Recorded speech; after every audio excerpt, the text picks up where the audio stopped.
All right, everyone, we are live on Facebook and on Zoom with the RRP. I'm going to give people a few minutes to log on here. So don't worry, we're not getting started right away. Make sure everybody can join. Before we officially get started, I just want to give you a shout out to your shirt. Loving it. Or I guess it's it. I did my best. It's actually like 100 degrees in here too, but it's okay. Way to represent the thoroughbred. Yes. All right, people are still jumping on board, so I'll give another minute or two. Lukey, I don't think I'm in it. Am I? So you're still here, we got you. Sorry, I can't see. Yeah, I'm having technical difficulties on my end. I'm sorry. Don't worry, it happens to the best of us, trust me. Okay, let's see.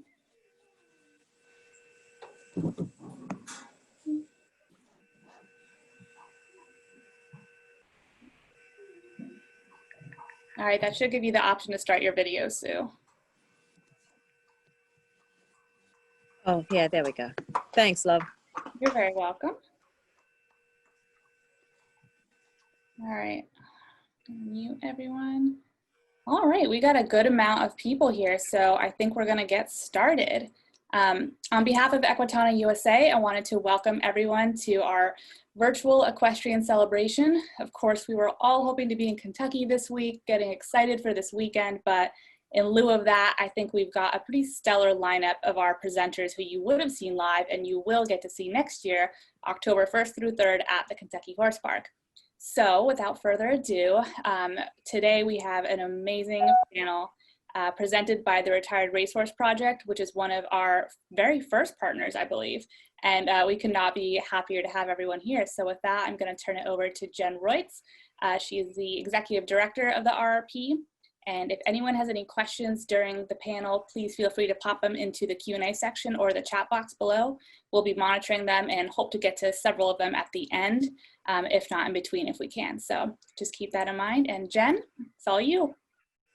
Thanks, Nicole. Like Nicole said, I am the Executive Director of the Retired Racehorse Project.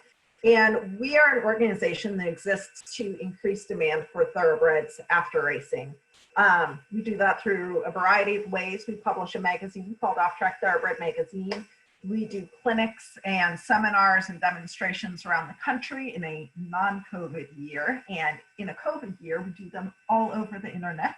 And we do things like this, panel discussions that talk about how to evaluate these off-track thoroughbreds, how to have success with them, how to bring them along for a new career. And we do all of that in conjunction with what a lot of people probably know as Best For, which is the Thoroughbred Makeover, and that is a retraining competition for thoroughbreds in their first year of retraining after racing.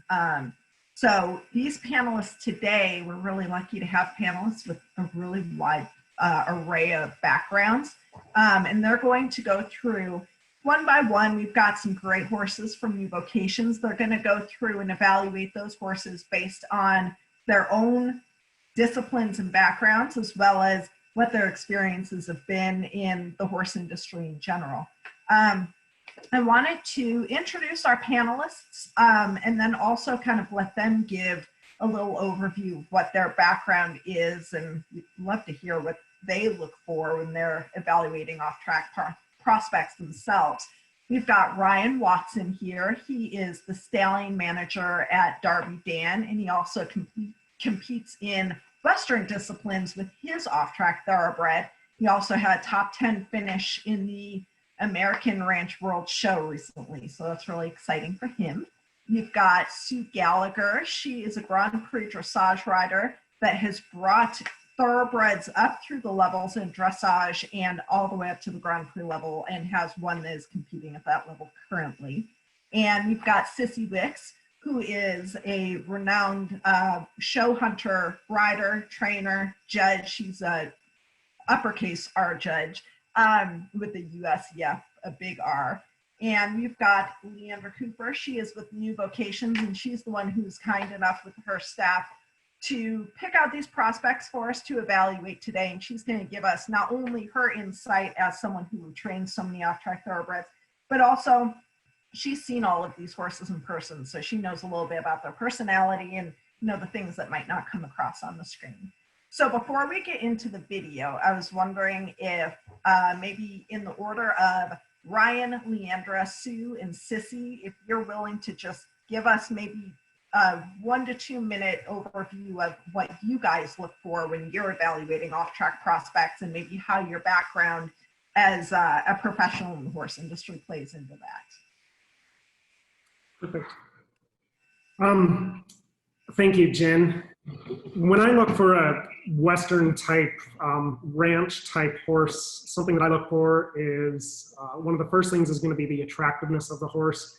A good looking horse, starting from the front all the way to the back. A horse that has a good throat latch, a clean throat latch. They seem to be able to flex, get their head in position a lot better than a horse with a thick throat latch. Judging them from the front, something that's wide enough that they aren't going to interfere with their front legs. We're doing a lot of quick turns, rollbacks, stops, chasing cows, that type of thing. We don't want them to be a narrow horse so that they're interfering with their front legs when they do those type of maneuvers. Overall attitude of a horse, something that's happy, moves efficiently. Short back seems to be a horse that is more user-friendly for themselves, something that will stay probably sounder. From the back, of course, a hip, good hip on them, good Gaskin muscle. When I do evaluate a horse from the back, I want to judge to make sure that their Gaskin muscle is developed on both the outside as well as the inside. I don't mind a horse that is set in with its hocks a little bit underneath themselves. That doesn't bother me at all, because they're going to use that to push off when they come out of the rope and box, or when they go to do a rollback to maneuver a cow. I don't necessarily feel that height has any issues, because there are definitely a lot of big horses that use their height to an advantage. So I'm not a stickler that they have to be under 16 hands and, you know, can't be a 17-hand horse. One of my best rope horses was actually just under 17 hands. I used him for heading for years, and he was totally probably the best heading horse that I've ever been around. So height does not make a huge difference for me. Awesome. Well, thanks, Ryan. Leandra, you want to go next? Sure. So I'm Leandra Cooper. I'm the one from New Vocation. So I picked out these guys to show you, and you'll see horses from across the board in terms of sizes, shapes, ages, you name it.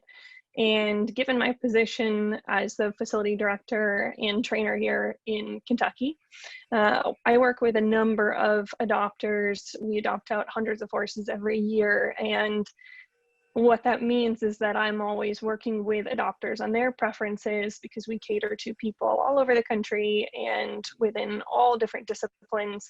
And as many people know, I feel as though every individual has their set things that they look for, just like some of the judges, or not the judges, panelists, will tell you the specific things they look for. So I'm sort of evaluating a horse from a general prospect of what I think that they might be good at and enjoy doing, so that they can be in a prosperous partnership with a rider, and then working with those criteria that I'm given from the adopter. But really, we're looking at both the physical and the mental aspects of what we know about this horse as an individual, and then what we can glean from the adopters, from their application and from conversations. My own personal background is in hunter jumper predominantly, though I have dabbled in many different disciplines so that I could get a sense of well-roundedness. And I think that helps me to evaluate horses from lots of different perspectives. But I would say, even with sort of my own personal horses that I'm looking for, what I specifically look for more than anything else is heart. it's something that even in show jumpers specifically, you'll hear that a lot. Like the horse has a lot of heart, and that oftentimes is very closely associated with how much thoroughbred they have in those bloodlines. Even as a warm blood, how much thoroughbred is bred in generally has a lot to do with how much heart. So I am a big believer in them really showing you what they want to do, and when they care about something, when they like something, they'll give you everything.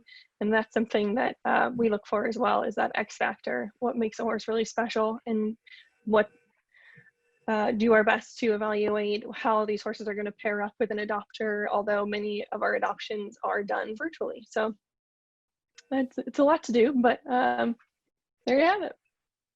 Awesome. Sue, you're up next. Oh, Sue, you gotta unmute yourself.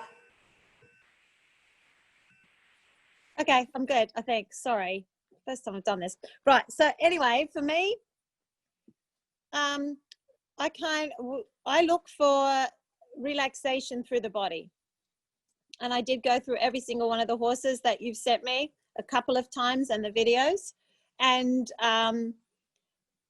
the way a horse walks first is of intense interest to me. The way the horse will walk just casually as you walk, like they walk across the field. Thoroughbreds usually have the most beautiful walks, you know, and so the walk for me is of the utmost importance. It's something you can't change, and it's always scores very high marks if you can have a very good walk in your tests going through all the levels, starting at training and right through to Grand Prix. So walk is very important. How the horse moves through its body, is it just completely soft, relaxed, you know, just walking along, is very important. The swing through the lower back, does it step underneath itself? If it's not over tracking by a good foot, you know, a good footfall or 2 footfalls, it's not usually a good sign for us, because we want that really good natural hip swing where the horse will really track up under itself by a good foot to 2 feet. If it's tracking right up underneath itself, that's fantastic. I want it to have a nice long, easy shoulder. I don't want it particularly to be more downhill, because it's just going to make life harder for the horse as it goes up through the levels to be able to lift, sit, and carry, which is everything in dressage. So for me, it's more like a more, I know, and it's hard because when they're 3-year-olds off the track, a lot of them are a little downhill, yeah, because they're growing. So it's something you have to sort of take into consideration. If you have a 3-year-old with a massive walk and it's just swinging through its back and it's totally relaxed, then I'll be like, you know, that's an interesting horse, rather than one that's maybe built uphill, but it's very tight in the back and it's not got a big, nice overtrack from behind. So I already have my favorites, Leandra. I hope they're for sale. But it's like, you know, there's a couple I really like. So, you know, that's what for me, looking at the videos is where I would start. And that's how I would start with a horse. And then, of course, if I was to go and watch them trot and canter, that's the second thing. You'd look for the trot. I couldn't care less about particularly, because a trot can be changed totally. A good canter is the other gait I'd look for. A nice, big, flowing, open canter. I don't want any little choppy canter. Nice, big canter. The bigger, the better, you know? The trot, yeah, you know, trots change. You can train a trot. You have to train the trot because they're going to have to learn how to piaffe and passage. So, yeah, whatever with the trot. But the walk and the canter are very important to us. Well, to me. I love that. I can't wait to hear your evaluations. I've seen too. I really like. And what the canter can be. So, what about you? I find it encouraging and interesting and refreshing to listen to everybody else's criteria, because while we coincide on many things, there's also a lot of differences. So I have had a lot of experience with hunters, but also a lot of experience with jumpers.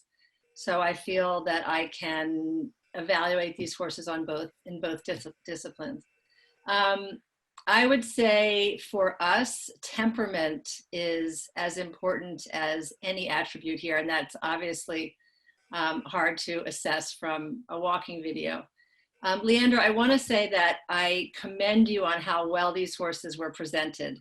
They all look fabulous. You did a great job presenting them, and I was truly impressed by that. So well done. So temperament is very important to us. Certainly in the show hunter world, they have to be quiet, and with a thoroughbred, quiet is a little different descriptive than with the warm bloods, which now dominate the show hunter world.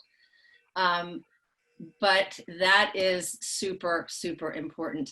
And also size. So in the show hunter world, there are prescribed distances between the jumps, which demand that you get a prescribed number of strides between the jumps. And on a larger horse, that's going to be a lot easier than on a smaller horse.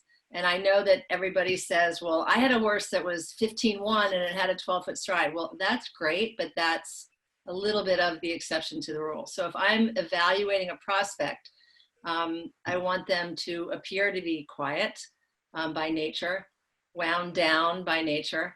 I like them to have some size. The ones that are under, and this is from, again, choosing a prospect that might end up in our rings, so hunter and jumper rings.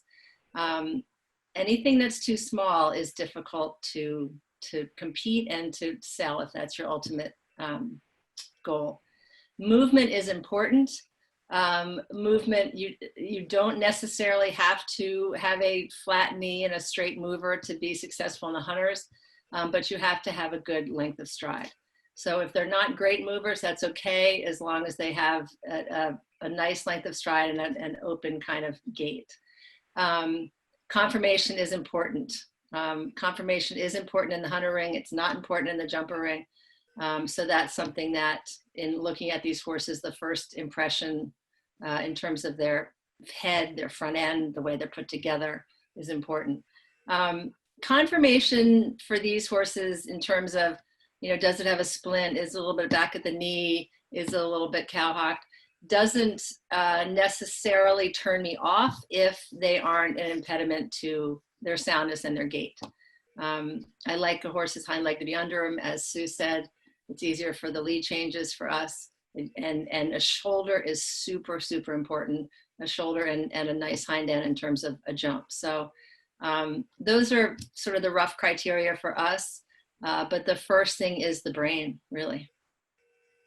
Well, you had mentioned how well turned out these horses are. And so we can get to those so everyone can see that. And I'd love to hear kind of the input that you're giving versus Sue versus Brian, and Leandra knows them from the opposite side. I'm excited to see kind of how those complement and contrast from horse to horse. So I am going to share my screen and get this started from the beginning. There's a lot of video in this PowerPoint, so if there's a little bit of lag time, I apologize. But we're gonna start with KLUGH. He is a 2017, so a 3-year-old gelding by MEDAGLIA out of Princess SINEAD by Jeremy. And so this guy is super, super well bred. His dam was a group stakes placed runner in Europe, and the dam sire Jeremy was a European Group 1 winner, and he's by one of North America's top stallions. That stallion, MEDAGLIA, produces incredible racehorses and incredible looking racehorses. So as we get into the conformation image, and I can go forward and back if you guys want to see, previous photo, if you want me to click forward a few, but I'd love to hear your thoughts on his conformation. Who do you want to go first? Let's go the opposite way we did before with introductions. So Sissy, why don't you kick it off? Okay, I loved this horse. So he has a beautiful head. First of all, he's a great color.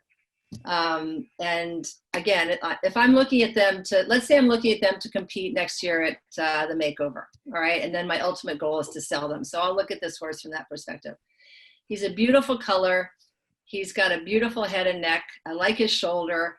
I happened to have looked him up. He was an expensive weanling or yearling, whatever he was, and he just worked in July. So my guess is he's been cut, and certainly by the way we saw him walk in the videos, which I guess we'll show later, he looks like he's probably still a little bit steady, a little bit on the muscle. But I think when he fills out, I like the way his shoulder is. It's not too straight for me.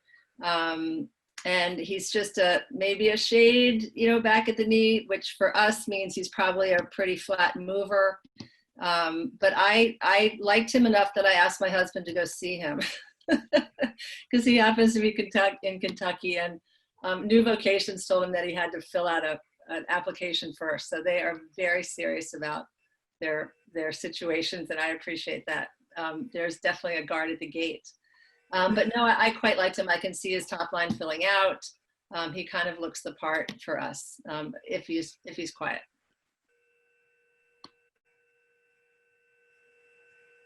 What about you, Sue? Oh, Sue, I think you're muted. Sorry, it must just, sorry, I There don't we mute go. it. Sorry. I absolutely agree. I think everything she said was spot on.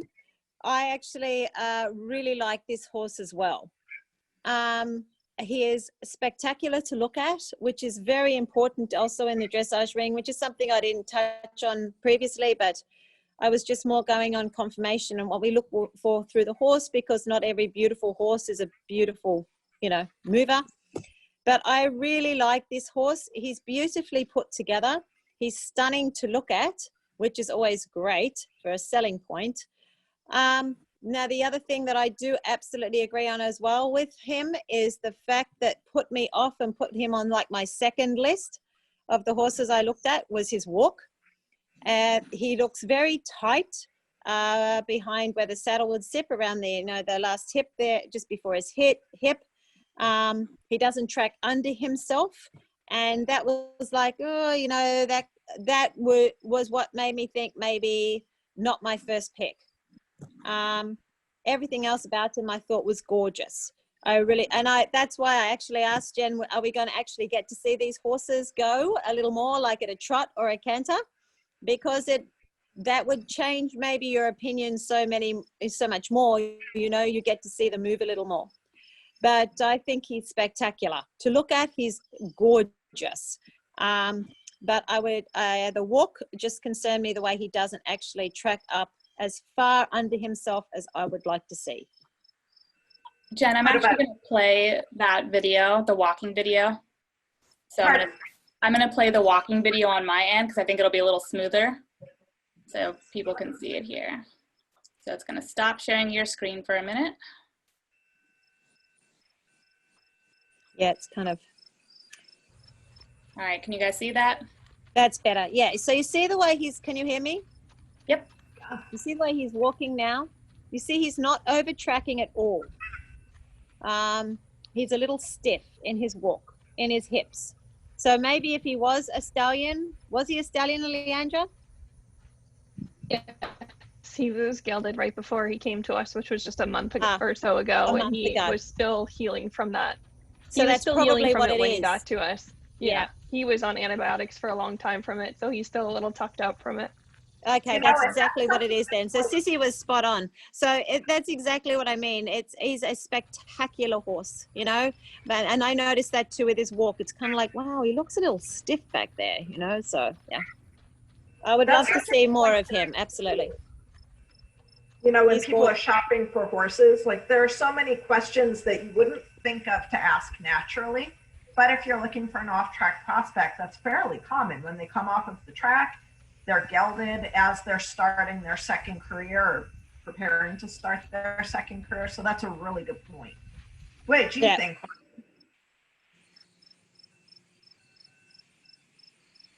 Who's next, Ryan? I think it's you, Ryan. Oh.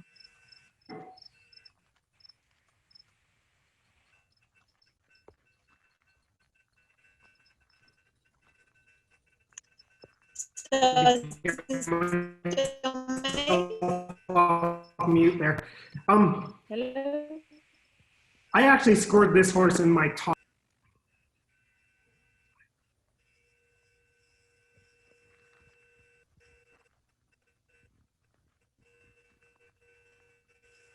Do we have Brian? I'm having a hard time hearing everyone, but I'm not sure. Sorry, Jen? Yep. Okay, perfect. I scored this horse in my top 3 as well. He has a really good attitude, I think. He's fresh off the racetrack, having worked just in July, but he has a really good attitude. He looks like he's a willing horse. Like Sue, I also found that his walk was probably a tad bit weak, but not horrible. He looks to me like he would be quick, willing. He's got a real good shoulder, good pasterns. Looks to be a good wide chest on him. He's only a 3-year-old, so you have to kind of look on to see maybe what they're going to mature like as they fill out and let down. But he was definitely a top 3 horse for me. Ryan, with you being the stallion manager at Darby Dan, and this horse, you know, it sold for $350,000 as a yearling. Can you speak to that a little bit, and how maybe looking at if a horse went through an auction and like this one brought a good price, at least part of that is probably due to this conformation. So is that something you take into account?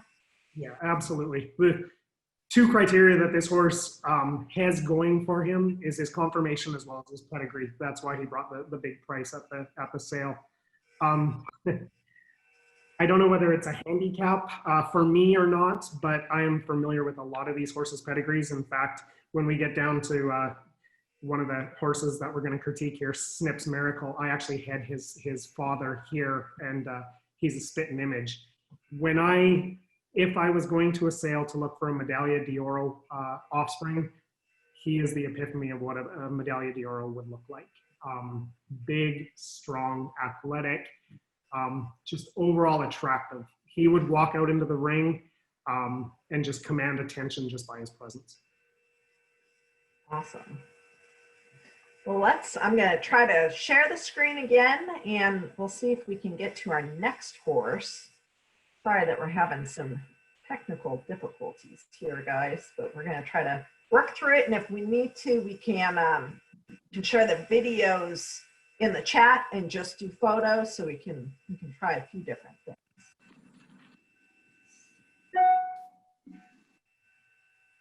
All right, this next horse we have is Urban Light. He's an Irish bred, so he was born in Ireland. He's a 4-year-old gelding who is Irish on both sides, top and bottom of his pedigree, and he had 2 wins from 15 starts, both in the US and Europe. He got that first win as a 2-year-old in Europe, and then he was imported into the US. I am guessing that he probably, you know, he showed his stuff in Europe, and the turf racing is really good in Europe. So I'm guessing that someone saw what they liked, imported him to the US, and was trying to get him into US turf stakes races. He ran in a handful of stakes races out west in California, but he was just kind of a tick under where he needed to be competitive out there. He did get one more win stateside, and then he ended up being retired, and he has been at New Vocations for how long, Leandra? Just around a month as well. His last race was just in August. Yeah, so he is pretty newly retired, but he has a totally different body type than the first one and than the next ones that we're going to see. And so I'm super interested in everyone's perspective on him compared to the others. Who wants to go first? Should we just keep going in the same order we did with Sissy, Sue, then Ryan? And Leandra, anytime if you have some good input, bring it on. So I think this is obviously a very athletic horse. I'm actually thrilled that he didn't get snapped up by the steeplechase people, because he looks like he could run over jumps. He obviously loves the turf. He's a little long in the pasture and all the things that the turf horses love. He looks like he could run all day to me. So I'm glad that he's not there. That's not my favorite thing. That's just personal. And I think, you know, I see his Irish pedigree and I see that he was a turf horse, and I think that this might be a super event prospect. I live in Pennsylvania, right in the heart of event country, and to me, this horse looks like more like that than like something for the show ring.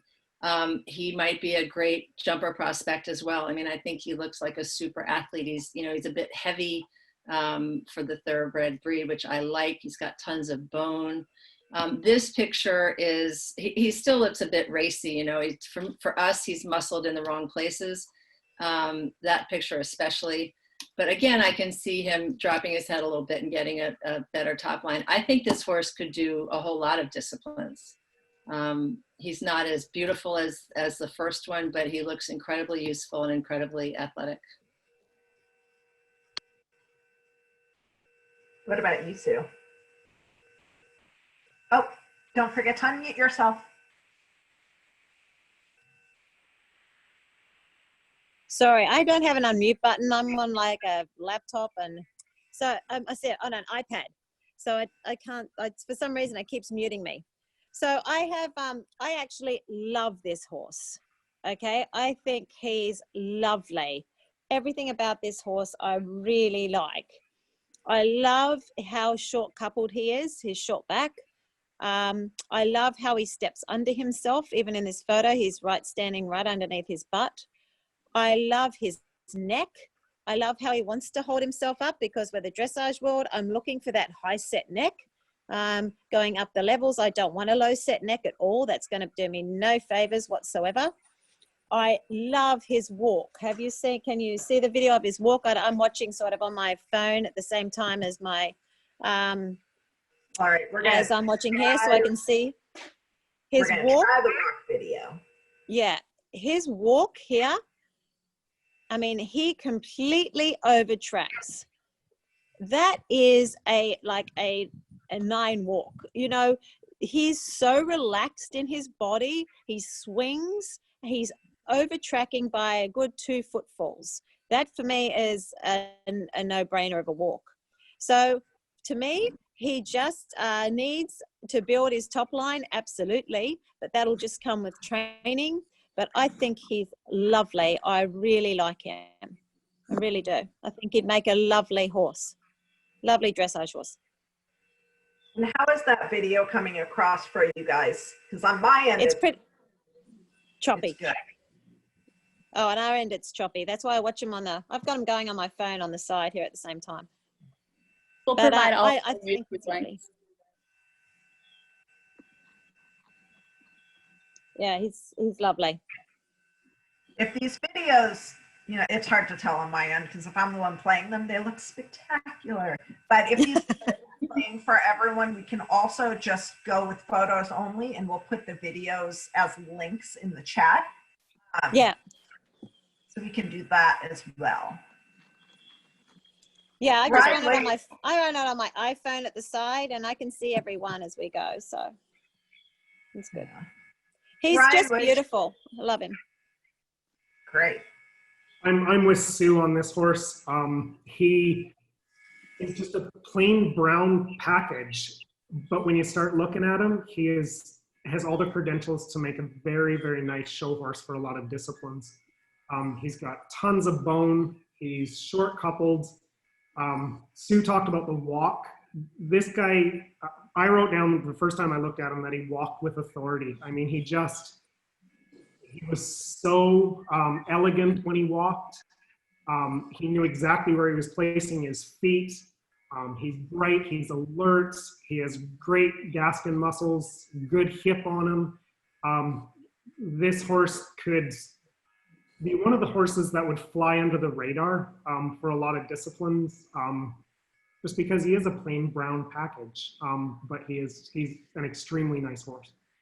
Yeah, I agree. It's funny because when I looked at him, that same thing that you're saying, like the plain brown wrapper kind of thing, he made me think about the fact that like some horses color-wise might be a plain brown wrapper, but if you actually look at their conformation and the way they carry themselves and the look in their eye and the look about them physically, they're anything but plain. Like they can have so much presence, even though, you know, on the surface you might not think so. And to me, this horse just has presence about him. He looks skillful, you know. Jim, one of the other notes that I put on this horse is something that I also look for in a Western horse. He gets his height from his forearm and not his cannon bones, which is really important for us when they're doing their quick turns. If you look, he's got relatively short cannon bones, but that forearm is just massive forearm. And that gives him good weight. All right. So since the videos are playing as well for the rest of the world as they are for me, we're going to make an executive decision and we'll just put the videos into chat like we're starting to do. And we're just going to go through pictures on here. And that way the quality of everyone's content that they're giving us, Sissy and Sue and Ryan and Leandra, that'll be a lot clearer. Before we move off of this horse, Leandra, do you have any insight to add about like just working with him, being around him? What is his personality like? So he has a very energetic, athletic, spunky personality. This is a horse whose ego shines right through, but that also comes across as like a unrelentless confidence. So he's actually turned out with KLUGH, the horse previous to this, and KLUGH is very much the opposite in personality. One of the things we've been working on with him is developing his confidence, because he's like a big puppy dog and lets Urban tell him to go away. If you come up to the gate and they both want attention, they both trot right up, and then Urban will push KLUGH away. And that's kind of the same way they are working with them. And KLUGH, also just to jump back to the last horse we looked at, he loves to poke his nose out and carry himself right very long and low. And Urban's the other way. He is very upright and is really eager to grab onto the bit and really let you sort of drive him into your hand. He was actually just adopted as an eventer because we thought he very much was of that mentality. Same thing. We'd pegged KLUGH as very huntery, and Urban definitely fit the bill as an eventer. He's very sporty, very, very brave. Urban looks like the type of horse that needs a job, that thrives in having a job. Very much. Yeah, he's lovely. Really nice horse. Let's move on to our next one. So Tis Dreaming is a filly. She is a 4-year-old filly by Tisway, who is by Tis Now, out of Mare Dreamingly, who's by Giant's Causeway. So she's got lovely sport horse breeding on the top and bottom, lovely racing breeding on the top and bottom too. But you know, sport horse people love a Giant's Causeway. He's won. We do the RRP does this contest every year called March Sire Madness. You can guess when we do that.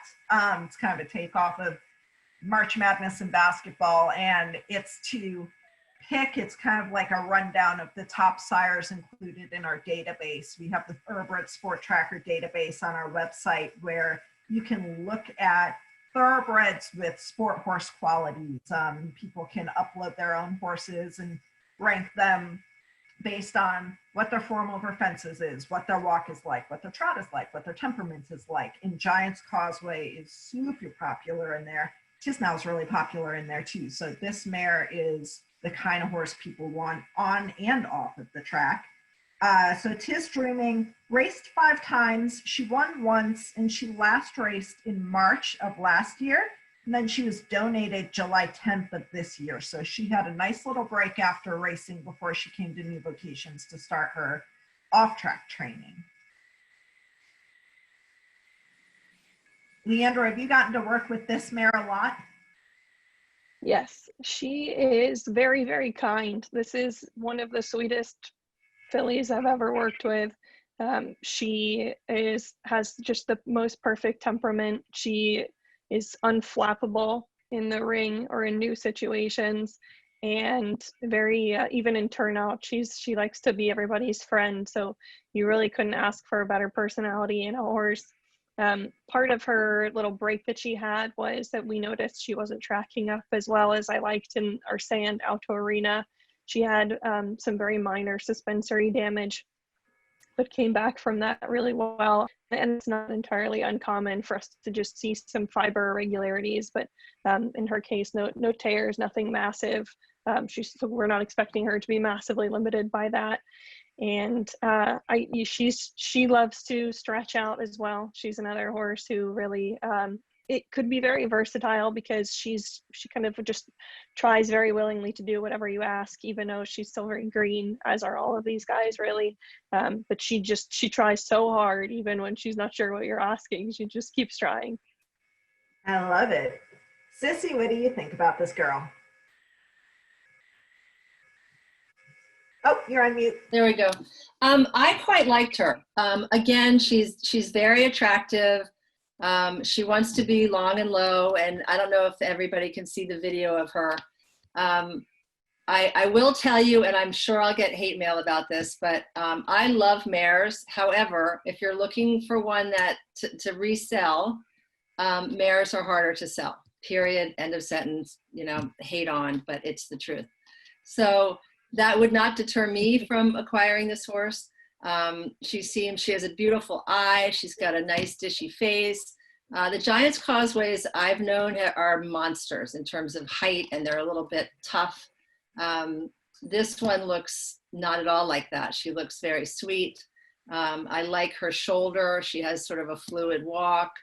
I think she's a great prospect for our ring, for the Hunter ring. Perfect.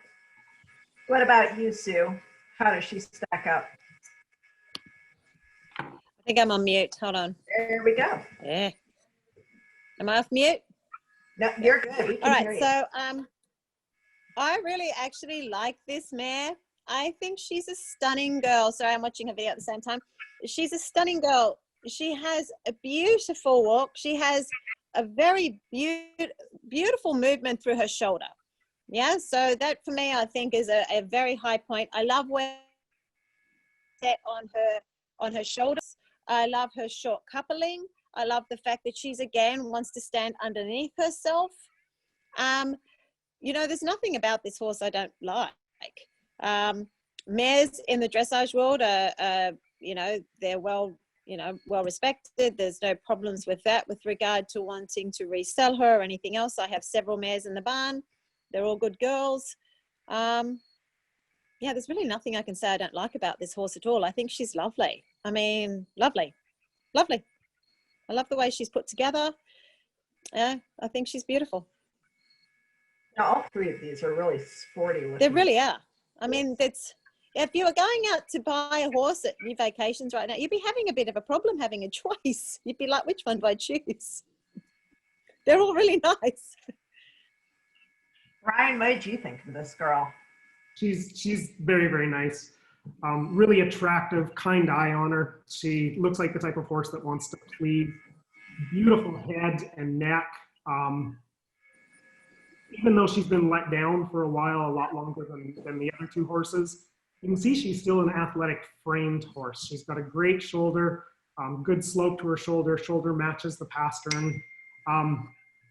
Cannon bones and forearm are about the same. She has a little bit longer cannons than Urban did. I love how her hocks are set up underneath her. She can use her hind end. She just looks like a kind mare, the kind that you would be able to get along with for an all-day trail ride or going out and working cows. She looks like she's willing, good heart girth, beautiful top line. Her back, she just looks like a really strong mare. She's beautiful. Now, Leandra, how tall is this mare? She's 16 hands. Right on the money. Yeah. Yeah, Perfect in really every way. nice horse. Very nice. All right. I know, Leandra, thanks for answering some of these questions in the comments section, and Nicole's also going to help us field a bunch of questions at the end. So definitely add your questions to the mix if you have any for those who are watching.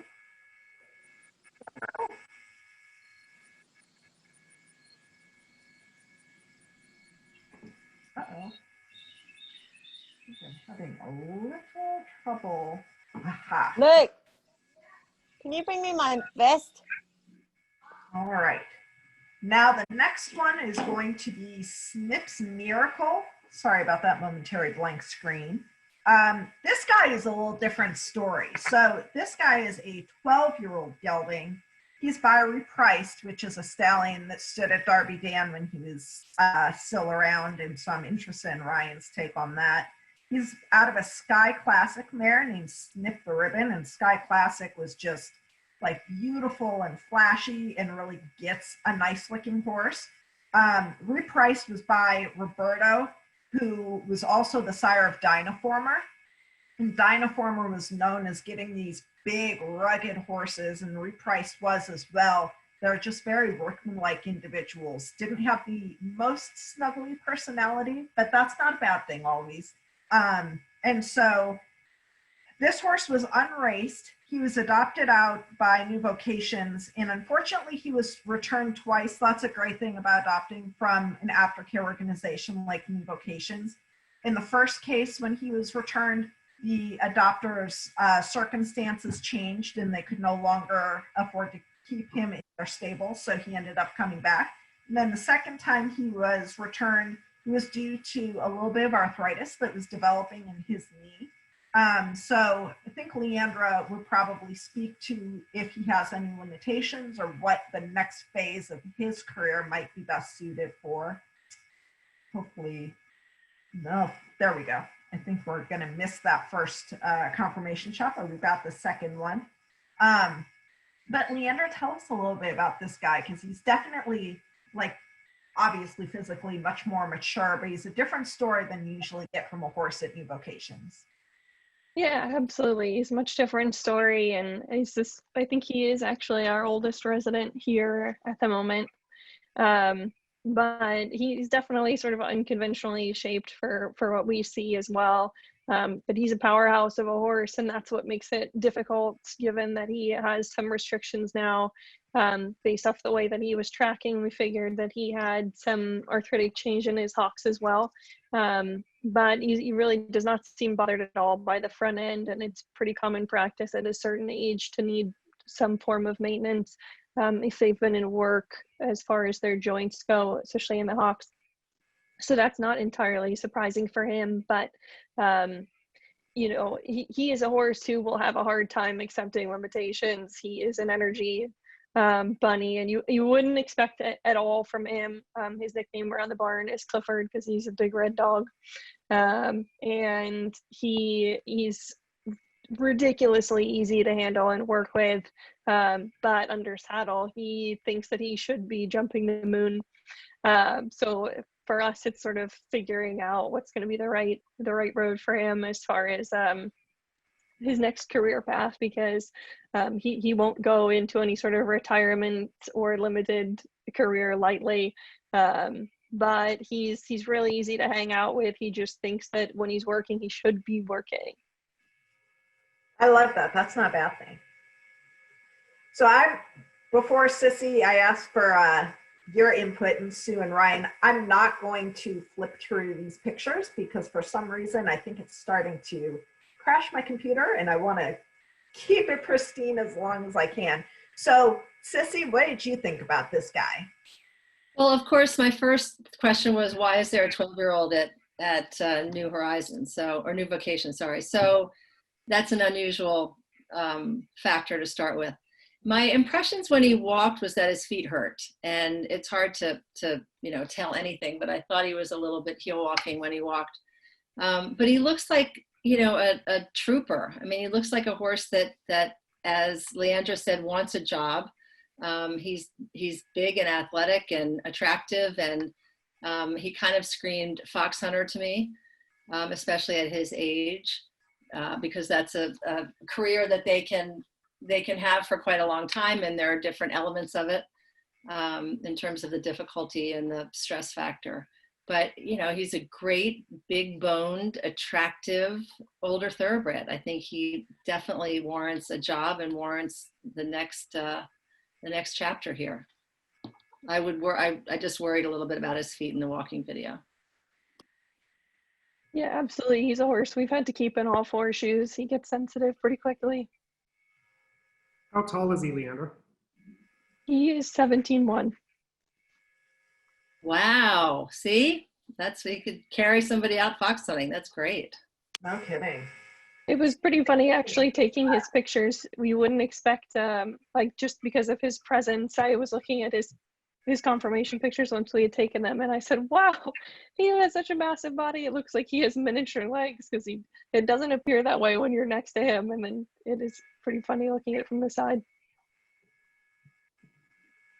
This is a sentimental favorite for me out of the horses that we have to critique. I lost Reprice at the ripe old age of 24. I think in 2012 or maybe January 2013 is when Reprice passed away. But this is definitely a stamp of what Reprice was. Great big coarse looking Roberto. Reprice was 17 hands and 1,525 pounds, I think, the last time that we weighed him.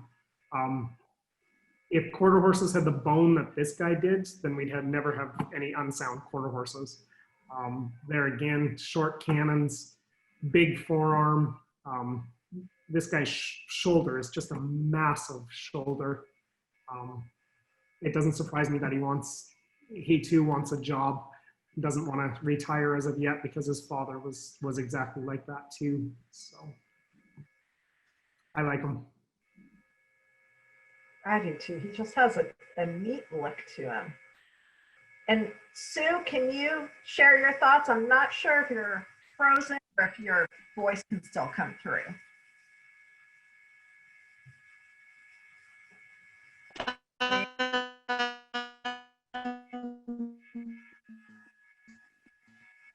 Are you guys having trouble hearing Sue on your end? Let's see if we can scroll forward to our next guy. And hopefully we can get Sue back.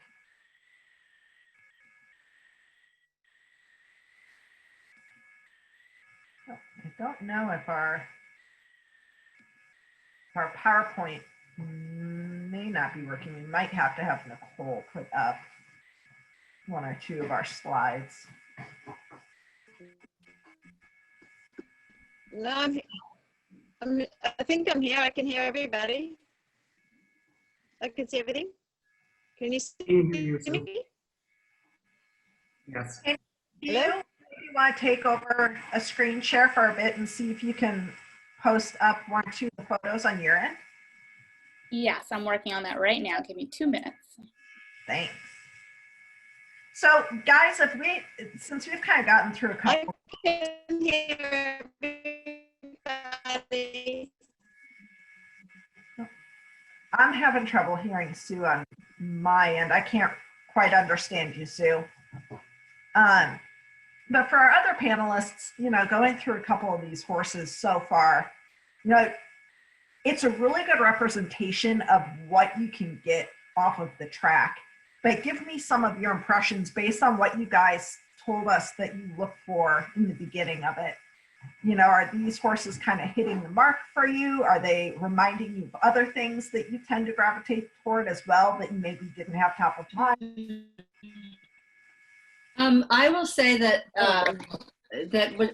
one of the interesting things in listening to Ryan and Sue talk was how similar, and I find this when I look at event horses and whatnot to translate to what we do.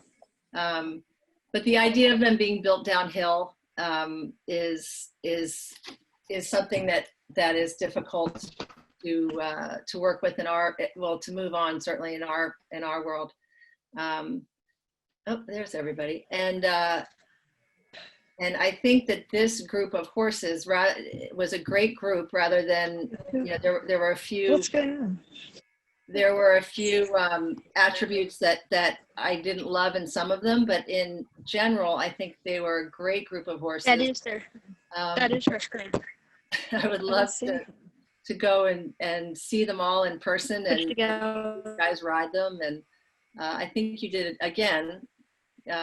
really kudos to you. You did a great job with this, Leandra, and I appreciate all the work that went into it. And they all looked like they had been very well rehearsed and very well turned out. And I know it looks like it was easy, and it wasn't. So great job. I'm very lucky to have a fantastic team at the barn here, and they're all very well versed, very professional ladies. They do a great job.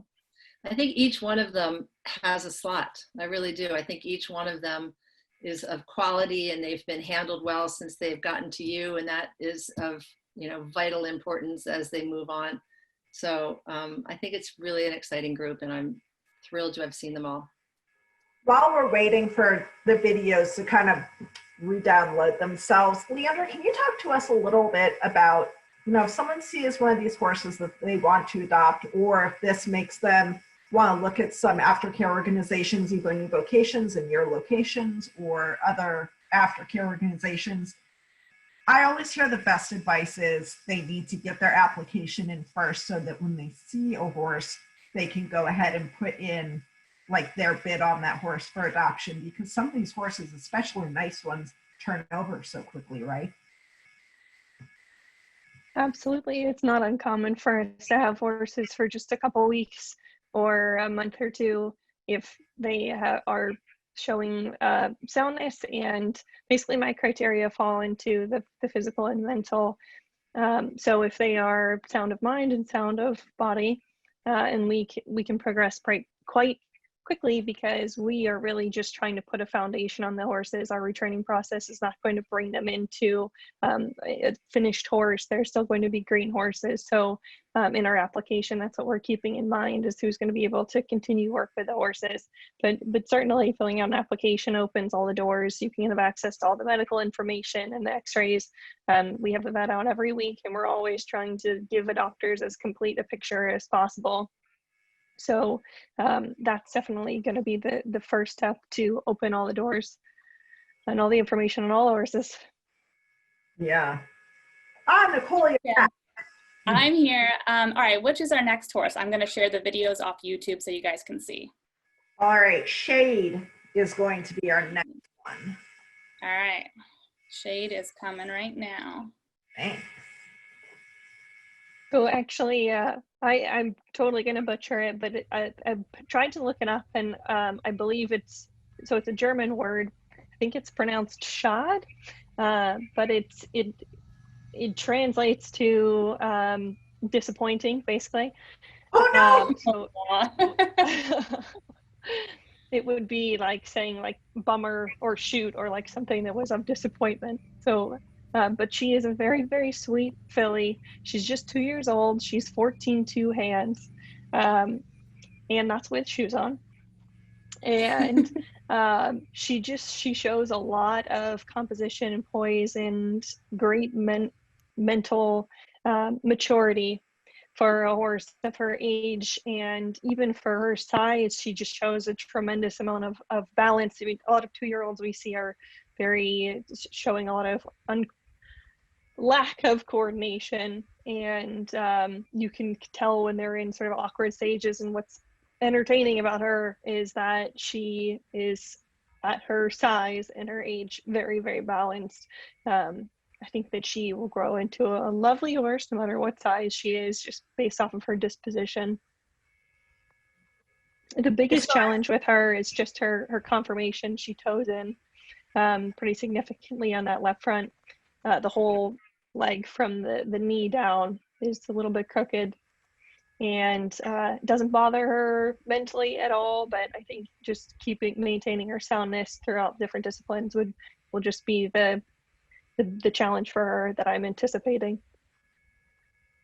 And I'd love to hear Sissy and Ryan's take on this. I've always kind of found that, you know, with a horse that has a conformational deficit like that, if you stay on top of the maintenance, it's like an ounce of prevention equals a pound of cure kind of thing. What did you think of this horse, Sissy? I think that if she stayed a pony, it would be wonderful. I haven't figured out how to stop them from growing yet, though. So she's always going to be small. If I acquired this horse, the first thing I would do is throw her out in the field. She doesn't need to do anything as a 2-year-old, and the more you do with her as a 2-year-old while her bones are still soft and her knees are open are going to be much to her detriment. So I would throw her out in the field and let her continue to grow and get older and let those knees close up. I think she will always want an easy job, and she looks so sweet. The fact that she's a little bit cowhocked, or sickle-hocked, I'm sorry, so that hock is underneath of her, doesn't bother me at all, because again, that oftentimes makes it easier to get an easy lead change, and usually those horses are good jumpers, to be honest with you.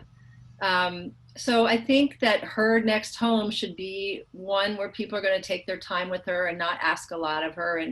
And I would like to emphasize that if there's one thing that I could advise everybody about picking a prospect, it is to get a horse and figure out what it wants to do. Don't have a job in mind and acquire a horse and shove it into that job. Absolutely, because it might not want to do it. So, find the horse and then find its job. Maybe you're hoping it'll be a show hunter. Maybe it's not going to be. Maybe you're hoping it's going to be a dressage horse. Maybe it's not going to be. So let the horse tell you what it wants to do. And that would be my best advice with this horse is let her grow up, let that front end catch up to the hind end a little bit, and give her a chance to show you what it is she wants to do. I'm going to just reiterate what Sissy said. When I first saw the confirmation shot of this filly, I absolutely loved her. And all I thought was that she needed time. She just needed to grow up a little bit. She just looks so immature. Then I saw the walking video where she came forwards towards me, and I was highly disappointed. However, saying that, she is the type of horse that she could be very useful in a lot of different disciplines for Western. Trail discipline would probably be a good one. Horsemanship. She looks really kind. She looks like she wants to work for you. She's just a baby, so she's downhill. Besides her being towed in and base narrow, all the credentials are there to be a usable horse. She's just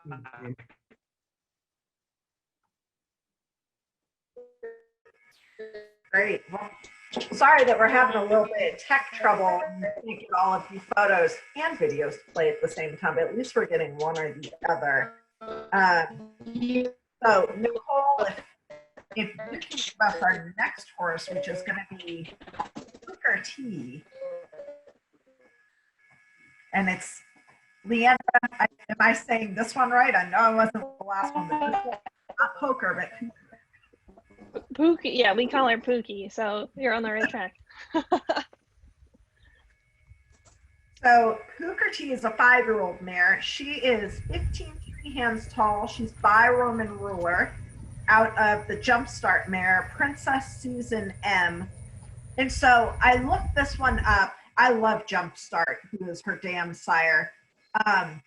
And so I looked up her dam. Her mom, ran 70 times and won 14 races. And so when I'm looking at off-track prospects, I always want to kind of see what their mom did, what their sire did, and what their siblings have done. And so looking at this horse's dam and the other offspring that she's produced, she produces a hard knocking runner. She was a hard knocking runner herself, and she produces that. So for me in the sport horse world, like, you want a horse that's sound and durable and likes to have a job, likes to work. And so based on the bloodlines and the pedigree and everything and the race records, to me, that's what this horse would be. This mare, Booker T, only ran 9 times, but she was a winner. She last raced in the summer of 2018, and she ran in Puerto Rico. So she arrived at New Vocations this past spring, and she has a little bit of a suspensory injury.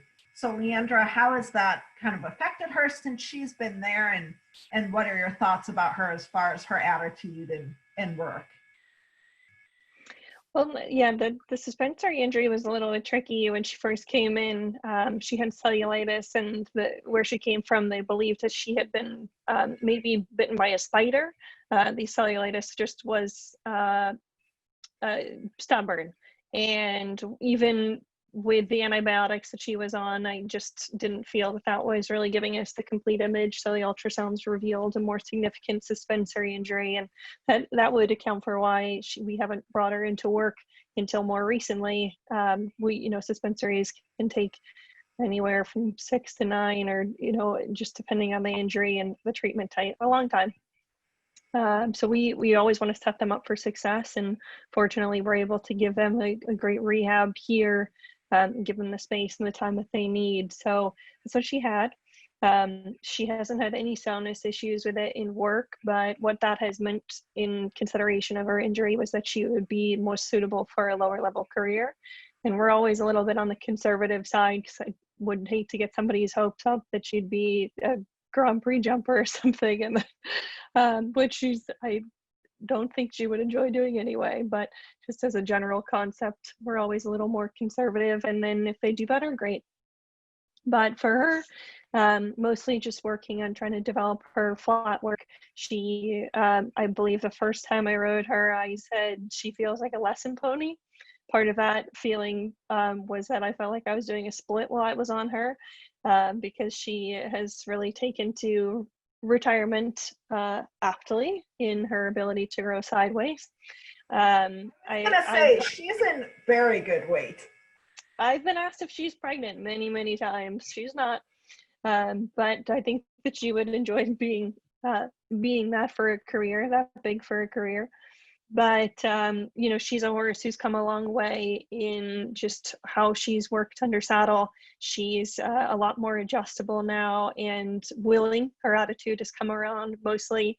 And what I meant by she felt like a lesson pony was mostly that if you just let her poke her nose out and do whatever she wanted, she was fine. But then the second that you'd ask her to be a little bit more on the bit or track up more and be a little bit more in your hand, she felt strongly that that's not what she should have to do. But she's come around a long way. But she's definitely shows you a little bit of breadth in the shapes and sizes that they can come in, these off the track horses. Awesome. Sissy, what do you think of this girl?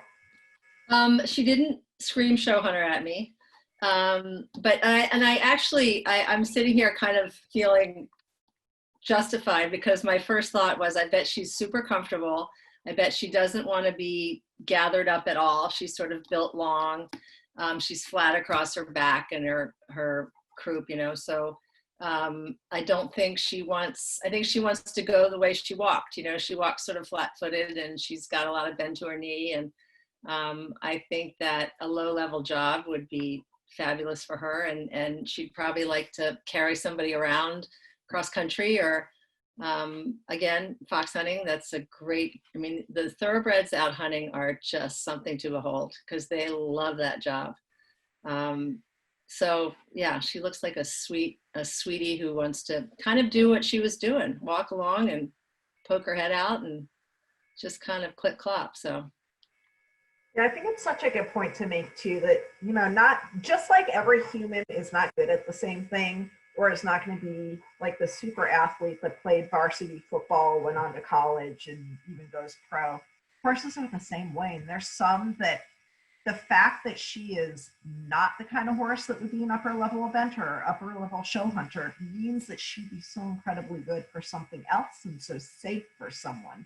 So not everyone's looking to, get the test and challenge of their life every time they get on a horse. And I bet she's really comfortable. I bet that's why you thought that she was, a lesson horse. And you could definitely learn to, learn your diagonals and learn how to canter and learn how to jump low jumps on that kind of horse. Oh, for sure. Ryan, what did you think of this girl? I will add that I did think that she would probably be really great if you wanted to kind of have a pseudo Icelandic pony and be holding like a glass while you were drinking and riding. Really, I thought she'd be very appropriate for that. Life goals, right? He reminds me of a horse that you would use to teach real green riders how to sit on. She looks kind. She looks like she doesn't want to hurt anybody. She's balanced, you know, her thirds are balanced, which means that she'd be real comfortable at a jog. Soundness, I think, is going to be an issue for her, but I think that she'd be the type that would love to be loved on. Her attitude just shows that she would love a bunch of kids just to rub on her in that and be used as a lesson horse. She's cute.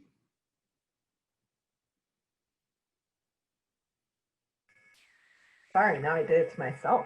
Let's see if we can get Sue unmuted, and she's trying turning her screen off, and maybe that'll help the connectivity. So I'd love to get her impressions of this horse too. Sue, can you unmute yourself and we can test out and see if we can hear you? I'm unmuted. Can you hear me? We kind of Hello? can. I don't know what's going on. I can see and hear everybody can.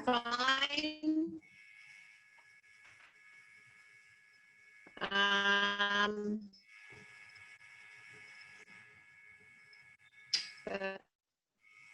Yeah, I can see and hear everyone without any problem. So you guys can you hear me? Yeah. Yeah, we can hear you. So what did you think of Pooker T, Sue?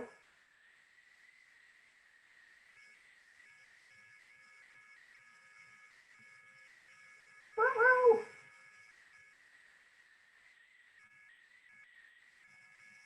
Well, unfortunately, now we can't hear Sue.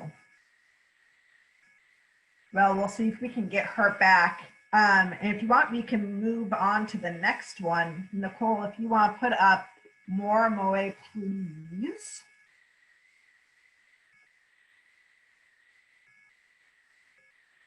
And I wasn't just being polite, it's actually part of her name. So this girl is a 4-year-old 15 three-hand filly. She is by More Than Ready out of Gone Theatrical, who is by Theatrical. And so she, to me, looks like a More Than Ready. He gives you a flashy, good-looking horse that just looks like scopy and sporty, you know? So she ran 8 times. She had 0 wins, and she last raced on June 21st of this year. And the thing that I thought that was interesting about this horse, again, just, you know, you find a horse you're interested in, I always advocate for looking through their past performances, looking through their pedigree. The more you look at that stuff, the more you learn what speaks to you. And this horse was owned by the people who bred her. So she's an owner breeder kind of horse. The people who bred her and raised her owned her all through her racing career as well. And then I'm assuming Leandra could confirm this, that they probably are the ones who retired her to new vocations. And to me, that's important and a really good thing, because that person has known this horse, or people have known the horse from day one and are usually very honest and authentic about every little thing that that horse has ever gone through. They know everything that's ever happened to it, every little personality trait or quirk. And I think that's really cool when you're looking for a horse for yourself, or a resale project for that matter. It's good to be able to access all of that information from day one to, you know, day 1000. So Leandra, what are your impressions of this horse, and how did she come about new vocations? Well, this is a horse that I always felt very mixed about from the time that she got here. She's a really sweet horse, and I liked her sporty look to her, like you mentioned, but she was a little bit anxious when she first came. It took her a little while to settle and really for her to feel comfortable on her own. She would get a little bit used to being with her buddies and then would be anxious. And she does have some less desirable sort of stall vices. She weaves and she'll bob her head. And I think that that's probably a product of a little bit of boredom and a little bit of that energy, like a just misuse energy. So what I've noticed with her is now that we've started to bring her up into work that has turned much more focused, and she really is impressive to ride because she's able to harness that energy in a good way. So I you know, she was a little bit more of the type where you're like, oh, we'll see how you turn out. And she's just one who has really appreciated getting back into work. She had a little bit of time off, which is not at all uncommon from the person who donated her. They like to keep the horses on their farm. And then for horses who seem like they are not happy just being turned out and retired, she'll send them to us. And that is exactly the case with this horse. She definitely did not like doing nothing. I think that she could be successful in a lot of different settings. Like, I think that she would do fine being in a 24/7 turnout sort of thing and coming in. She's, I think, Urban Light, for example, hates flies. He would much rather be like a prepped and primed horse, show horse all the time. And I think Moet would be a horse who could be very versatile in a lot of different careers and in settings.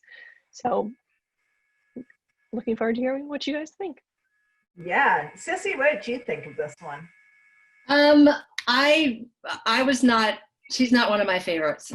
She and I guess the video is not running anymore, but she's very straight through her forearm, and so and to me that is suspicious in terms of how she would jump.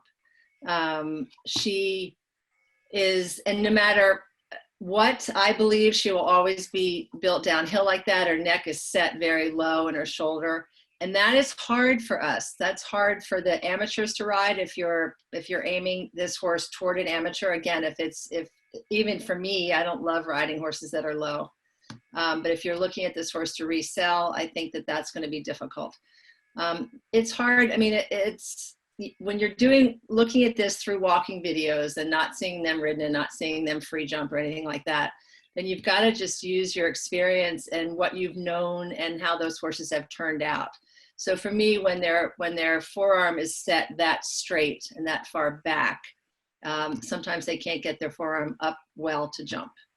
It doesn't mean you can't jump high. I'm just talking about style. And for us, for the hunter ring, it's about style. For the jumper ring, it's about having that foot speed to get off the ground to clear the jump. So she was not one of my favorites.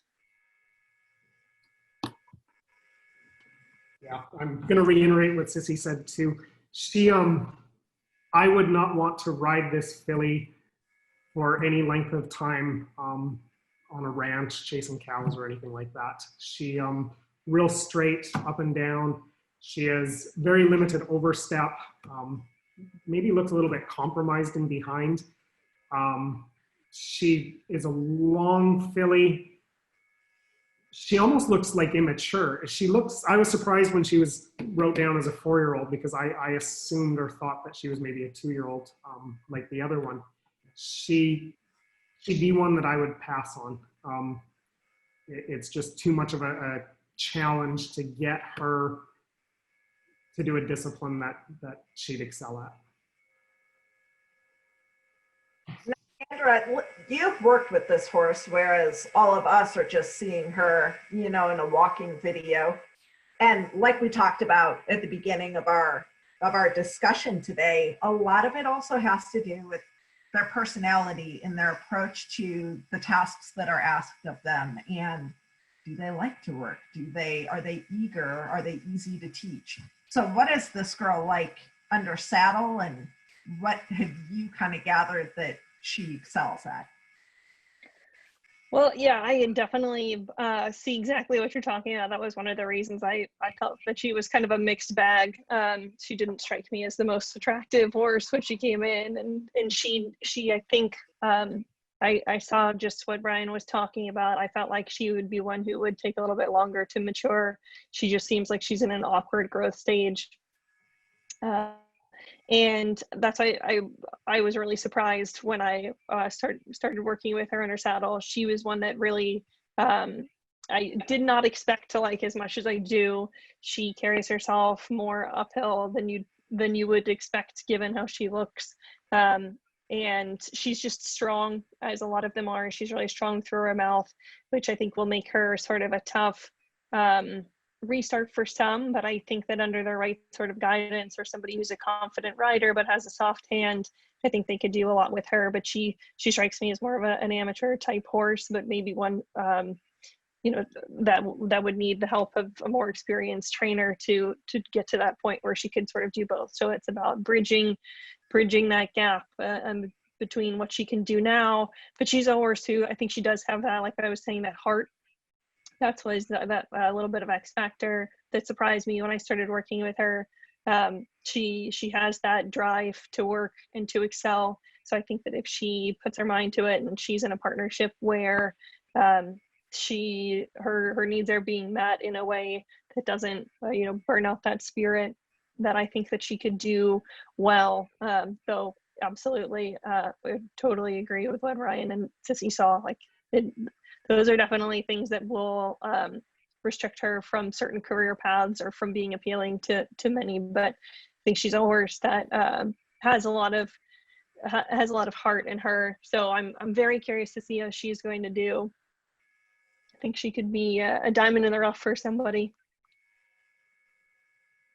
Awesome. And so I know we're kind of running out of time here, but we had a ton of really good questions too. So I want to try to get to some of those. And Nicole, I'm sure you've been fielding these on your end as well. One that kind of jumped out to me, because we've talked about it a little bit, is, you know, like the conformational issues, like the towing in or towing out, and how big of a knock that should be on a horse, or how that affects these guys. And also, like, you know, issues with it being in front or behind or anything. So I see we have Sue back. So maybe Sue, do you want to tell us a little bit about kind of your take on, you know, if a horse has a conformational flaw, towing in or towing out, how does that affect them, or how do you manage that on your end, and how much of a deciding factor is that? Well, I'm sorry, I'm not familiar with the term of towing in or towing out. I don't mean if you're talking about this rotation of the front legs sometimes when they have a very big trot. Is that what you're referring to? I'm sorry, I'm not familiar with towing in. We're talking more about, like, conformationally, if instead of them standing straight, maybe their front hooves rotate in or out on one or both legs. And it can stem from the knee, stem from the ankle. Unless there was something, if the horse conformationally otherwise was beautiful and his neck was in the right place, his hocks were underneath him, he had that walk that a couple of them saw. There's another horse that I particularly liked. I'm sorry if for some reason I couldn't, you know, whatever happened with technical, but I think I missed you guys talking about the horse Regulate. Did you talk about her? Regulate? No, use the next one. No, we didn't have time to get to that one, Sue. Oh, that's unfortunate, because she was one of my #1 picks. She's absolutely spectacular. So, for example, if we went to Regulate, she has this incredible walk. Yes, it's the most beautiful walk. Now, everything about her is lovely. And say she stood there and she was like a little pigeon toe. I talked to, unless there was something on the x-rays that told me she has something wrong with her, my next chat would be with my farrier, because most small things like that can be fixed, you know. So what? She's a little what, like this? Who cares? Oh, yeah. She moves like that. She's sound. She goes well. For me, because dressage isn't all about how the horse looks, you know, it's really not. You can come in on a horse that really isn't that gorgeous to look at, but then it picks itself up and you put it together and you're like, oh my God, you know? So for me, that'd be it. Is this Regulate that you're showing? It is. Yes. No, she's beautiful. You know, her walk is gorgeous. The way she moves through her body, I just love it. She's only, I think she's 3. Is she 3? This is a 5-year-old. 5-year-old. 5-year-old 17-hand gelding by Quality Road. Sorry, he just had him on my list, and I was sad that I missed him, because just the way he moves when he's walking, he's so relaxed, and his walk's enormous. So, you know, if I was looking at this horse and the vet said, hey, look, he's clean in his x-rays, but he's a bit toe, I'd talk to my farrier. So for me, the neck is set. There was the 12-year-old gelding where I left you guys, unfortunately. him for dressage conformationally is very hard. His front legs are very short. His neck is set very low. It'd just be hard for him. You know, everything's going to be that little bit harder, you know, than for a horse like this one or a couple of the others that we all agree was spectacular. Life's going to be much easier. So say, for example, is it Urban? He came back and he had slight, you know, toe out. I just talked to my farrier. If everything else went according to plan with regard to, you know, x-rays and everything, I'd talk to my farrier. That'd be where I'd start on that kind of thing. Great. Yeah. Corrective shoeing can fix a lot. Yeah, I think that's great advice. Another question that came up, I'd love to hear, maybe Sissy, your take on this is, or Brian, I'm sure you deal with this on the racing side and, you know, with what you do at Derby Dam as well, a lack of fetlock flexibility. And they wondered about how much does that worry you when you're getting a horse off of the racetrack? Well, I think it depends on why there's a lack of fetlock flexibility. Say that 3 times fast. Some of my most unsuccessful and annoying issues with horses have been with those low, the tendons that run along those fetlock joints. So, and how they connect to the feet and all that stuff, because that gets very stressed with jumping. So why is there limited fetlock flexibility? You know, is it arthritis? Are we talking, you know, side bone, ring bone? I mean, you can get 1,000 diagnoses. So, and I think the same thing with the toeing in and toeing out. It depends on degree. If they're toeing out so badly that they're interfering in front when they walk, well, that's sort of an issue. You know, or do they have splints up and down their splint bone? Because that's usually the stress, the result of stress from toeing in or toeing out. So I think you have to see if you know, you or your vet can predict whether this conformational abnormality is going to cause extreme stress in one area or another of the leg. So that's the greatest assessment, I think. Horses that have run a long time and have some arthritis doesn't bother me. If the horse is young and has limited flexion, then you got to get, I think, to the bottom of that. Ryan, what do you think? No, I totally agree, Sissy. There's obviously a pre-condition that is causing this horse to have limited flexibility. It's the thing that we didn't touch on that I kind of wanted to touch on, especially with that horse Regulates that Sue was talking about. The horse does toe in, yes, absolutely. Being bred, being a son of Quality Road, I will guarantee that this horse has had corrective trimming his whole entire life. From the time he was probably 3 or 4 days old, he has been corrected. And obviously they have not been able to hold him. So that could very well be an issue. Going back to the whole toes in and toes out thing, there again, it all depends whether they interfere with themselves. My best friend was a world champion non-pro reiner on a mare that was so severely toed in that, I mean, I don't know how she really even walked, but she never interfered with herself when she did any of the spins or maneuvers or anything like that. It's how they use themselves. Same with toeing out. I do prefer a horse, going over to Keeneland here and looking at the 3,000-4,000 head of yearlings that we've looked at over the past 2 weeks. I would prefer them toe out as up toe in, just because I think as a yearling or a young horse, as they mature and their chest broadens, it's going to force them in a little bit more to perhaps walk straight. Whereas toeing in, you're going to, if you start toed in, you're going to be significantly toed in by the time you're mature, which very well could have happened to that Regulate horse. I just want to touch on him because he's one of my, a favorite of mine, but not necessarily for the Western discipline. Quality Road horses are very attractive and they all have great minds. They are beautiful horses. And one of the stallions I stand is a quality road. And honestly, when I first saw the confirmation shot of this guy, I thought it was my stallion standing there. They are willing, good horses. Can I just say one more thing? The corrective shoeing thing, I don't like to correct the way the horse wants to stand. And I think that we do that. My husband's in the commercial thoroughbred breeding business. God help us this year. And it's, you know, you correct a yearling to stand square because you want it to walk square and you want it to be sold as a X month old, you know, 14 months old, whatever it is. But as performance horses, if they want to toe out, they got to toe out. If they want to toe it, you know, you've got to shoe them the way God made them. And so, you know, that doesn't ring a bell for me. In fact, I've probably screwed more horses up trying to make them stand straight when they really want to stand like this. And I'm trying to make them, you know, overcorrect it so this becomes this. So that's, you know, that the fact that one is a little offset wouldn't bother me in the long run. It would bother me more that they had messed around with his feet when he was super young and what that caused.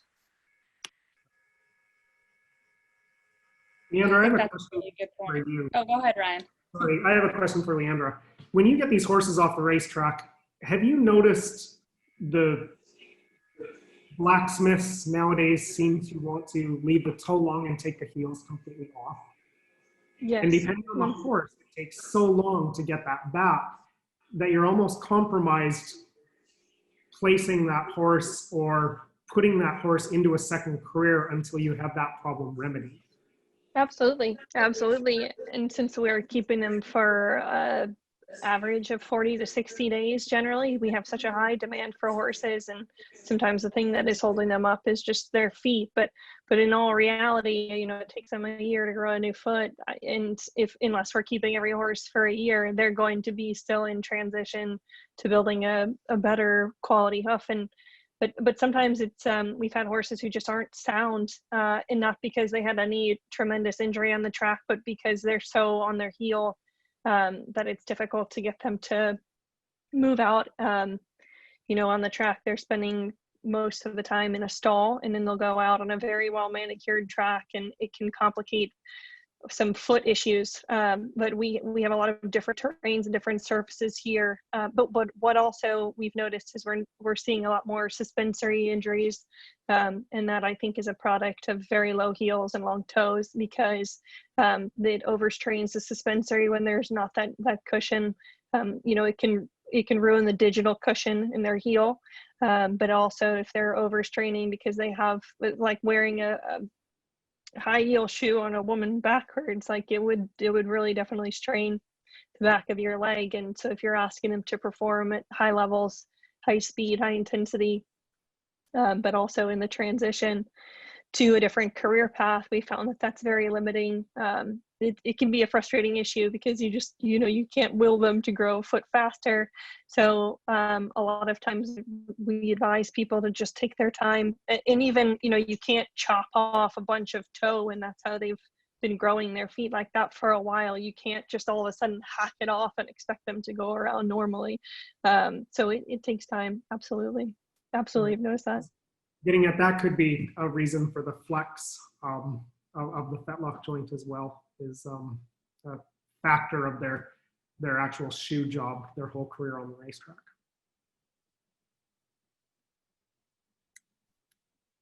No, thank you guys. Can I unmute? No? Can I add something to that conversation? Yep, go ahead, Sue. Sorry, I just seem to have difficulty. I have 4 current off-the-track thoroughbreds in training right now. My off-the-track thoroughbred, I bought at 4. He's now Grand Prix, and he's trained not in just local little Grand Prix. He's competing at the USDF regional championships in 2 weeks in Grand Prix. I have 3 or 4 others in the barn. I have a barn full of thoroughbreds. Most of the thoroughbreds I receive when they come off the track have terrible feet. Leandra, they have serious feet issues. One horse's feet's falling apart. It's taken months to try and get their feet so that they're healthy. And this is so true with regard to what you were saying, Leandra, with regard to the toe. For some reason, is there something on the track that they're doing? Is there a reason why they're letting their heels be literally, there's no heel and they're all toe? It takes months to get the horse rebalanced back onto, you know, get some heel to grow and then get the shorter toe. It's, as you said, you can't just hack off their toe. But every single one I've got currently in the barn has had the same kind of foot issue, you know? And if, Sissy, just something you were saying about if I had a horse and its feet were like this, you can't correct that. But this horse Regulate didn't look like his feet were that bad. Looked like they were just very slight. So I think nowadays, with what the farriers do and how good the farriers are now, if you have a very good farrier, who mine is, you know, it's for Hilltop Farm. And so they can really do wonderful things over a great length of time, you know, slowly to create balance. Yeah. Not necessarily where it's like, you know, you're talking about a deformity. This is something where they just might be, I mean, to me, that I wouldn't worry about it. But, you know, they could correct it to a point, yeah? Because there are very good farriers that can do a great job, yeah? But Leandra, is there something on the track? Do you see it a lot with the horses coming in? I can't say that I know, you know, I'm not the farrier in the track, so I don't know why they do it that way particularly, other than that a lot of times the horses have toe grabs, kind of like tweaks on the front of their toes, and if they had a little more grab, maybe that's the ideology behind the practice, but I'm not sure. I had one who just came in who I felt could probably be it. I lost her. Something that I have, I was told, and so I, you know, maybe this works for some people and maybe it doesn't, but if you have a horse who has toes in and you're not sure how much of it is based off of the horse's conformation, or you're looking at finding that balance, a good trick can be to actually sort of pick up their knee and let it hang and see where, you know, once the knee is picked up and straight, or sort of like, you know, you're picking it up in front of them, so what will be a forward movement for them, let it hang and then see where the knee is and where the foot is, and see if that's balanced, if that's straight, and that can actually help you sort of guide your mental reference to what is normal for them. We've had some who come in and you do that and their knee is straight and their leg hangs straight, and then you can see that a lot of the issue that we were dealing with was the balance of his foot.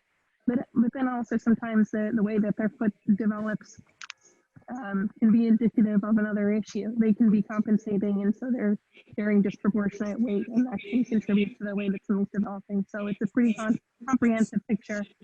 Certainly cannot be treated like a cookie cutter scenario. So it helps to have great farriers.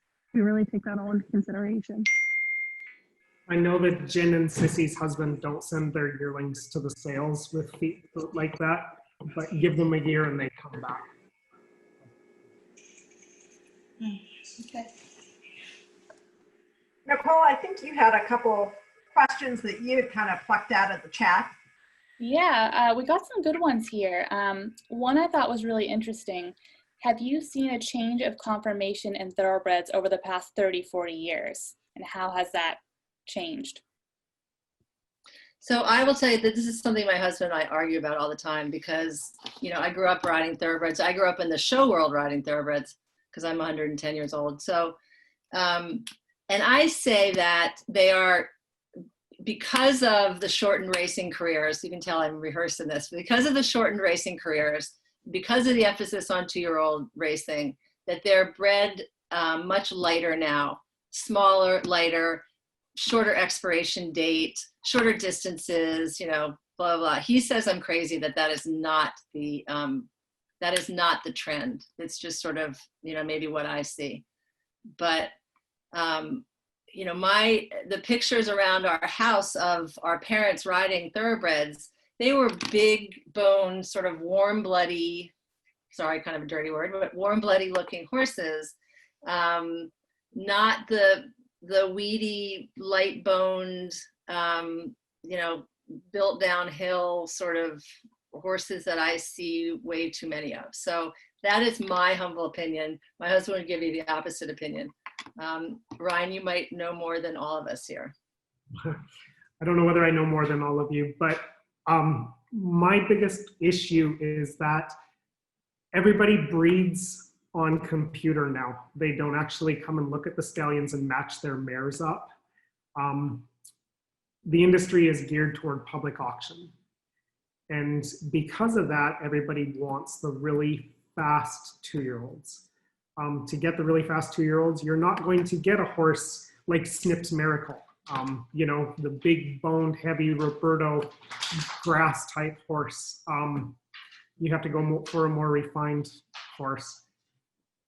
The theories used to be that you bred to improve conformational faults of a mare. Because people don't come out and look at the stallions anymore and are doing everything by computer, they have no idea what they're breeding to besides pedigree. I think that's been a huge game changer as well for us. No, that's Can a I really add great. something here? Yeah. Of course, go ahead, Sue. You know, it's funny you say that, Sissy, about how the thoroughbreds used to be really big and heavy, because I always remember the warm bloods being that way too. The warm bloods were very heavy, and you know, they were just these massive horses, and they were real thick boned, and it's funny because now I think more warm bloods are starting to look like thoroughbreds, like they've really taken a full 180 and gone all the way back.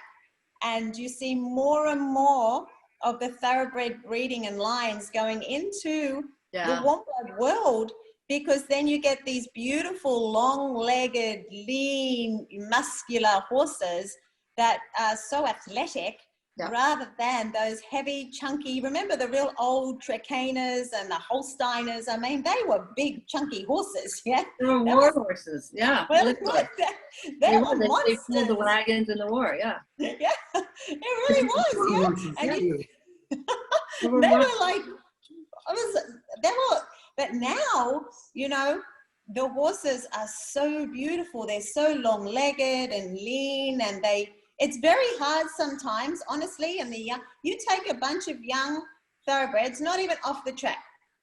I have a thoroughbred. He's not off the track. He's from a thoroughbred breeder. He's a stallion. He's magnificent.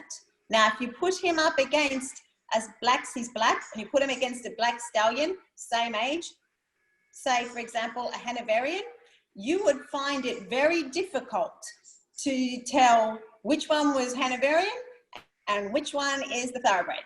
They look so alike. It's, you know, he's beautiful. You know, he's beautiful, spectacular. So it's funny to see the warm blood world's coming back to the thoroughbred world. right. Yeah, it's sort of an equalizer. But then you walk around the sales ground and oh boy, that one's a little heavy. You know, that thoroughbred's a little heavy. I don't know if it'll sell well, because again, the impetus to race those 2-year-olds. So it's expensive to run racehorses. They better start running soon. You know. Nobody wants to wait. You can't afford to wait until they're 4 anymore. You have to. At $120 a day, you want to just let it get to the racetrack. I get it. Right. The same thing's happening for the horses. You go back to the old foundation quarter horse stallions and all that, the bone that they have, the feet, and then compare them with today's quarter horse stallions. It's unfortunately. Yeah, I think the quick return on investment there is a big one in the thoroughbred world. Our next question, is any of this advice applicable to standard breds as well? I have no idea.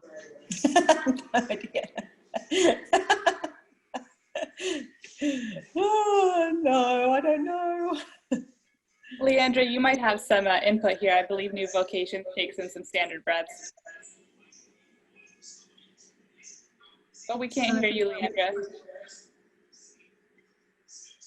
Can you hear me now? Yes, now you're good. Which question? And so what was the? I don't know. Trouble hearing you. Yeah. The question, if you can hear me, Leandra, is any of this advice applicable to standardbreds as well? Can you hear me now? Yes. Okay, I think that the AirPods just gave out. I said I can certainly talk to the standardbreds. I just wasn't sure what question. It was very vague, just a very general, any of this advice applicable to looking at an off-track standardbred? I think that you could probably take this advice from analysts and apply it to basically any horse. You're talking about conformation. It's not strictly a thoroughbred thing to be looking at the same qualities in thoroughbreds or other breeds. So certainly you can look for some of the same things, desirable qualities in standardbreds, though the breed as a whole tends to look different, obviously, than thoroughbreds. They have their own group of commonalities. They are, in general, easier keepers, differently shaped, bigger hooves, bigger heads. There are a lot of different things. And they certainly, what you're looking at most is their gait and how it's going to translate to the sport career that you'd like, because with the standardbreds, you're looking at pacers and trotters, and they're taught to use their bodies very differently. So if you have a pacer and you're wanting a horse that's going to need to go into the hunter ring and canter, then you've got a job set up for you. Not to say that it can't be done, but as far as conformation goes, yes, certainly you can apply. I live in Amish country, and so standardbreds make me sad. I hope they have a good rehoming, repurposing program, because I see them pulling the Amish carriages all the time, and it's so sad. You know, that's a tough life. Anyway, soapbox. Yeah, no, that's a hard job for them to have a.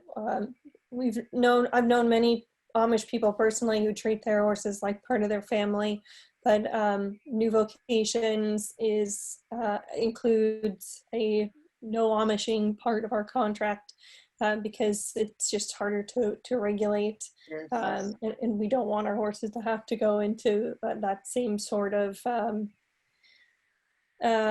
working career path rather than sort of a different one. But, you know, again, we're generalizing, but it can be very difficult. But we've seen some of We our are generalizing. I apologize. We are. Oh no, that's see up and down the road. It's a comment. I mean, it is. There is a reason for it. But we've seen some of our standardbreds go on to be very successful in show rings. It just takes a different, a little bit different style, but they tend to be again generally very, very quiet, very easy keepers. So a lot of people really enjoy them for that. But we look for the same sort of conformation things because that can be very indicative of how they're going to do in the different career paths. And then again, like just in general, their personalities, and you're talking about temperament are just different in general. But I've had some standardbreds. We don't have any in Lexington, but in some of our other facilities. And some of them are very small and sporty and hot and nothing at all like you'd expect. But then we see thoroughbreds who are kind of very different from the stereotype too. One that was like a pony today. Yeah, thank you everyone for joining us. I know we went way over time, had a very engaging conversation, so we'll have to talk about whether this needs a part 2 and a continuation here. But thank you again for joining us for Equitana's Equestrian Celebration. Jen, I can't thank you enough, and the entire team at the Retired Racehorse Project for putting on this amazing panel. This was fabulous, and all the comments and questions keep coming in, and everyone's saying thank you, loved it, loved it. So again, we hope to see many of you at Equitana next year, October 1st through 3rd at the Kentucky Horse Park. If you have any questions you want to follow up with these panelists, feel free to email Jen or I, and we'll get that taken care of for you, okay? Thank you, everyone.